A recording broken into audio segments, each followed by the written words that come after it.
안녕하세요. 고기를 만나자의 구독자 여러분, 미트마케터 김태경입니다. 오늘은 압구정에 왔는데요.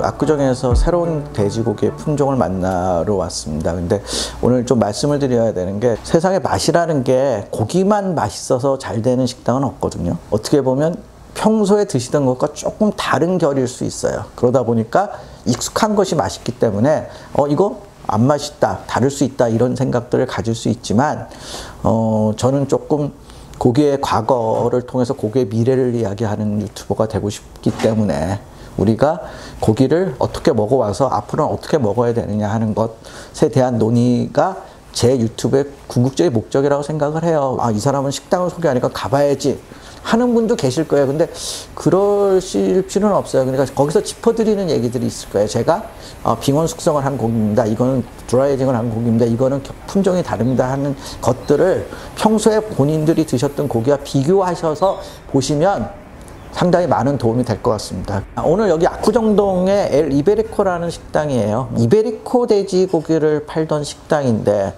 한물간 이베리코를 왜 왔느냐? 제가 요새 관심 있는 돼지 품종이 버크셔입니다. 사실 버크셔 돼지에 대해서는 사람들이 잘 몰라요. 근데 갑자기 여기 엘 이베리코에서 미국산 버크셔를 가져왔다. 근데 사실 미국산 버크셔가 엄청 비쌉니다. 이 버크셔라는 품종의 시작은, 인류가 버크셔를 처음 만난 거는 1600년대 영국에서 크레멜이라고 전쟁하고 그랬을 거예요. 왕족하고 그런 어떤 시민 전쟁이라고 그러나, 그 전쟁 때 이제 크레멜의 군대가 버크셔 지방, 영국의 버크셔 지방을 갔는데 거기에 깜장 돼지가 있었다. 그러니까 600돼지라고 그러죠. 코하고 다리하고 꼬리는 하얀 돼지를 먹어봤는데 너무 맛있더라. 그래서 영국 왕실에 가져다가 키웠다. 그리고 그게 이제 그 뒤에 이제 1800년대 18세기 19세기 때 이제 품종이 개량이 될 때 맛있는 돼지로 개량됐던 돼지예요. 그래서 이게 되게 유행했다가, 영국에서는 저도 놀란 게 엊그저께 보니까 맛의 방주라고 사라지는 품종 안에 들어가 있더라고요. 영국 맛의 방주 안에, 우리나라도 흑소 이런 것들이 맛의 방주에 들어가 있거든요. 근데 이거는 맛의 방주 안에, 영국에서는 맛의 방주 안에 들어가 있어요. 그리고 이거를 미국에서 좀 키웁니다. 근데 미국에서 키우는데 이 돼지가 특징이 공장식 사육, 그러니까 10,000마리, 20,000마리 그렇게 대량으로 못 키워요. 그러다 보니까 아까 방금 얘기했는데 패밀리팜, 그러니까 가족농장, 한 2,000두 내외의 규모에서 키워요. 열심히 키우고 있는 이유는, 일본이 구로부다라고 우리 많이 들어봤을 거예요. 일본의 흑돼지, 가고시마 흑돼지, 가고시마 구로부다라가 전부 다 이 버크셔입니다. 그래서 일본에서는 흑돼지에서 이 버크셔 품종 이외의 돼지는 흑돼지라고 하지 않습니다. 그리고 우리나라에서는 남원에 버크셔 K라고 있습니다. 상당히 많이 키워요. 그러니까 아마 전 세계에서 가장 완벽하게 키우는 버크셔는 사실 남원에 있다고 보시면 됩니다. 그래서 이 돼지가 맛이 풍부하고 진해요. 그래서 어떻게 보면 저는 그런 얘기를, 삼겹살을 우리가 먹는 건 삼겹살의 백돼지가 맛이 없기 때문에 맛있는 부위를 찾다 보니까 삼겹살을 먹는 거다. 그래서 이 버크셔가 놀라운 거는 몇 년 전인가요? 옥동식, 합정동의 옥동식과 광암국밥이라고 돼지국밥을 한참 유행할 때, 돼지의 국밥을 끓였는데 그런 거 있잖아요. 감칠맛이 뛰어나고 닭뼈를 삶은 것 같은 맛이 난다. 이래갖고 사람들이 되게 놀랬어요. 근데 알고 보니까 이 버크셔라 품종의 감칠맛이 그렇게 있었다는 거예요. 그래서 사실 구워 먹을 때까지는 잘 몰랐는데, 삶아 보니까 확실히 왜 이 버크셔라는 돼지를 우리 민족이 좋아했고, 우리 민족은 사실 삶아 먹는 돼지를 좋아했거든요. 그래서 이게 최적화된 돼지가 아니었냐. 이 이전에, 그러니까 말하자면 1940년대 이전, 1920년대 이전에 조선의 재래돼지는 지방이 거의 없었던 것 같아요. 영양도 부족했고, 그래서 좀 우리나라 사람들이 이렇게 기름기 많은 돼지를 좋아하지 않았다고 합니다, 조선시대에는. 근데 지금은 우리가 이 버크셔 맛에 익숙해져 있었기 때문에, 왜 지난 20년부터 한 1970년대 초반까지면 한 50년 됐죠. 익숙해져 있었기 때문에 우리가 삼겹살을 좋아하는 이유도 이 버크셔 돼지고기의 맛 때문이라고 생각을 해요. 근데 지금 사실은 미국산 버크셔도 우리가 먹는 버크셔보다는 훨씬 기름기가 많습니다. 크리미해요. 왜? 이건 원래 기름이 많은 돼지이기 때문에. 근데 이 기름 맛이 달라요. 완전히 다릅니다. 그래서 이 기름으로 김치찌개 같은 걸 끓여 먹으시면 완전히 다른 맛을 느끼실 수가 있어요.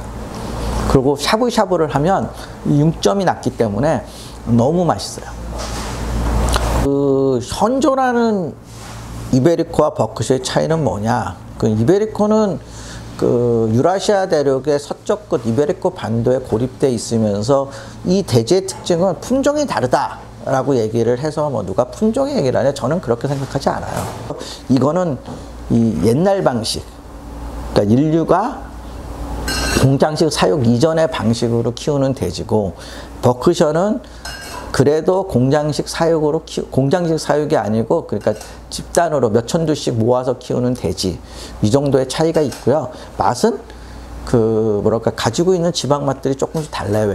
성장한 개월수가 틀리기 때문에. 이건 아마 1년 미만으로 6개월 미만으로 키웠을 거고요. 이거는 18개월 정도 키운 돼지이기 때문에 그런 데서 좀 차이가 있다고 보시면 됩니다. 그러니까 저는 확실하게 이베리코 돼지가 품종이 달라서 맛있다가 아니고, 물론 그것도 원인이지만 제일 중요한 거는 사육 방식과 사육 기간이 18개월, 일반 돼지는 6개월. 그 차이가 엄청난 맛의 차이를 가져온다고 생각을 합니다. 그 오늘 미국산 버크셔, 저도 사실은 뭐 일본에서 혹시나 먹었을 수 있을지 몰라도 한국에서는 처음 먹어보는 맛이니까 한번 먹어보면서 또 이베리코 돼지랑 조금 뭐가 다른지, 뭐 이베리코는 삼겹살 부위가 없습니다. 우리나라에 들어오는 거로 제가 알기는요. 그래서 이베리코의 다른 부위랑 먹는 거로 해서 비교 시식을 해보겠습니다. 버크셔가 우리한테서 사라진 이유는 이게 공장식 축산, 그러니까 뭐 대량으로 키우는 거 5,000마리 뭐 몇천 마리씩 키우는 거에는 어울리질 않아요.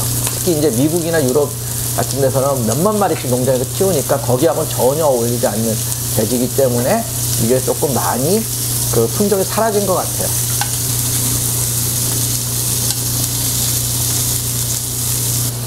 제가 며칠 전에 남원에 가서 이제 버크셔를 먹어봤는데 너무 맛있어가지고 이런 맛이 있어 그러고 놀란 적이 있어서 근데 오늘 이거는 그렇게 뒷맛이 확 와서 닿는 것까지는 없는데 그래도 나름대로 지방 맛이 있고 풍부하다 그러나 좀 바디감도 있고 상당히 좋은 고기라는 생각은 드는데, 이게 고기가 품종도 좋지만 유통 과정이나 브릴링 하는 데서 이제 그 에이징 같은 거, 숙성 같은 걸 좀 제대로 해야 되는 부분들이 있어서 맛의 차이가 좀 납니다. 그러다 보니까 이제 같은 고기도 아마 오늘 먹는 거하고 내일 먹는 거하고 같은 식당에 가서 맛의 차이가 날 수도 있고요. 그래서 뭐라고 딱히 뭐라고는 얘기를 못 하겠지만 이 고기는 우리가 기존에 많이 먹던 돼지고기 한돈과 백돼지하고 좀 다른 맛이구나.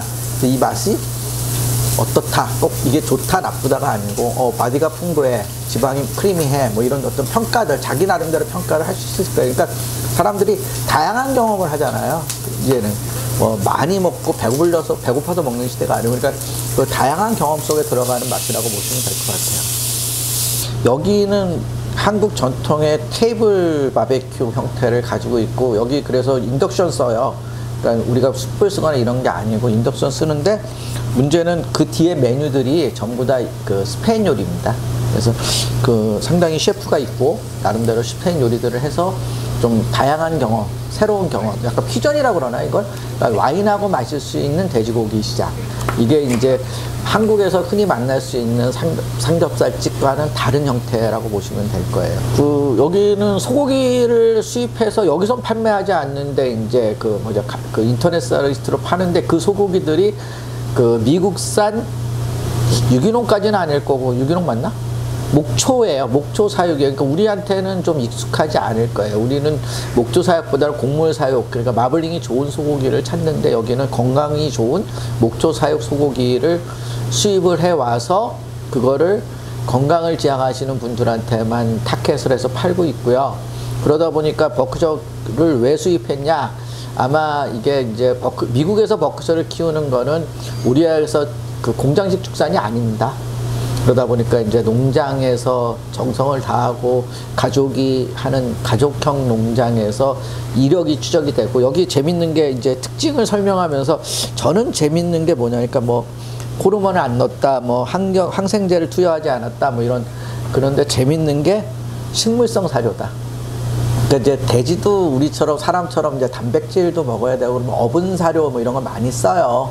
그러고 이제 뭐 그러다 보니까 도축 부산물 이런 것도 쓸 수 있는데 여기는 옥리 비건, 그러니까 그 단백질도 그 뭐랄까 채소에서 나오는 것들이나 이런 콩가루 이런 것들을 사용해서 만드는 거예요. 그래서 저는 이거를 언제 봤냐니까 캐나다에서 그 중국 사람들 그 교민들 상대로 하는 브랜드가 하나 있더라고요. 장미대질인가 뭔가. 근데 거기서 처음에 보니까 옥리 식물성을 쓰더라고요. 그래서 그랬는데 여기 이제 그 아마 이 리베리코가 직수입하는 이 버크셔의 차이는 아마 이런 그 버크셔 중에도 친환경이라면 건강을 생각하는 뭐 이런 쪽에서 포커스를 맞춘 것 같습니다. 컨셉을 잡았기 때문에 한 번쯤 생각하시면서, 그러니까 이제 우리가 그 지구의 미래, 건강 이런 걸 생각하면 맛도 있지만 생각하면서 고기를 찾으시는 분, 고기를 경험하고 싶은 분들한테는 되게 선도하는 기업이라고 보시면 돼요. 그래서 제가